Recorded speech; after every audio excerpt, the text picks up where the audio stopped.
Саламатсыздарбы, урматтуу депутаттар, дагы бир жолу урматтуу Динара Асиевна. Биз сизди абдан күттүк. Бирок мен, Динара Асиевна, сизди абдан мыкты жетекчи деп угуп жүргөм. Бирок тилекке каршы андай эмес экен. Сизде тоокен жөнүндө такыр маалымат жок экен. Түшүнбөйт экенсиз.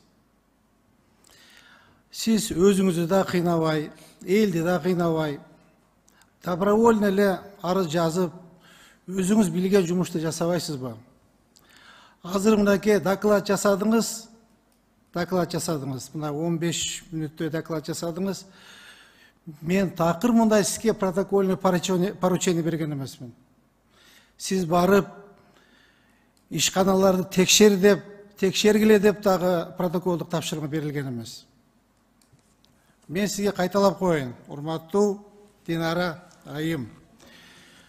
Өзүңүздөргө белгилүү, үстүбүздөгү жылдын 30 мартында Жогорку Кеңештин жыйынында алтын кендерди иштеткен мамлекеттин үлүшү жок компаниялардын лицензиялык келишимдерин кайра карап чыгып, 30%ден кем эмес мамлекеттин үлүшүн так көрсөтүүнү сунуш кыламын деп протоколдук тапшырма берген.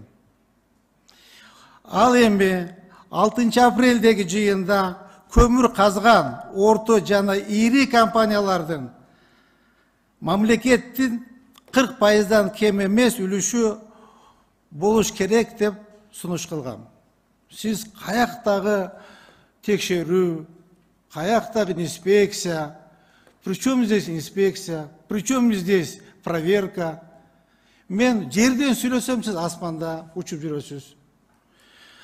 Так, мынакей апрелде протоколдук тапшырма бергенбиз, мынакей 5 ай болду.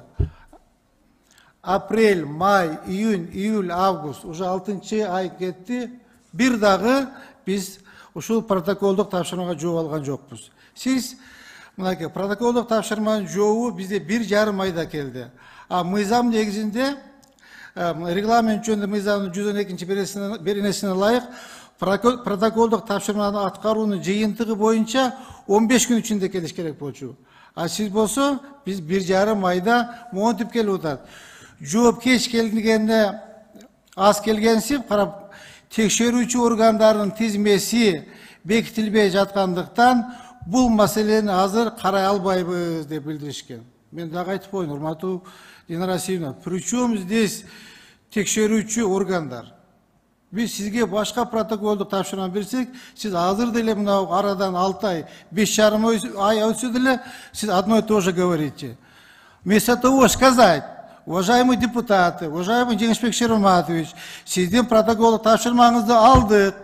Мо алтын кен иштеткен компаниялардын монча 1, 2, 3, 4 компанияны чакырдык, сүйлөштүк, бирок тилекке каршы эч кандай жыйынтык жок деп, мына алтын казган компаниялар боюнча жооп берсеңиз болот эле бүгүн. Мына көмүр казган компаниялар боюнча дагы, урматтуу Жеңишбек Шериматович, монча көмүр казган компаниялар чакырдык, сүйлөштүк, тилекке каршы жыйынтык жок дегендин ордуна сиз одно и то же говорите. Ой, бизде проверяющий жок, штат не хватает, какой, дайте нам штат, дайте нам проверяющий деп. Зачем вам проверяющих? Зачем? Сиз өзүңүз эле сүйлөсөңүз болот. Өзүңүз чечип койсоңуз болот. Ушуну мондай эле так жооп берген ордуна сиз кыйрып, 6 ай ичинде жооп бербей атпайсызбы, урматтуу Динара айым?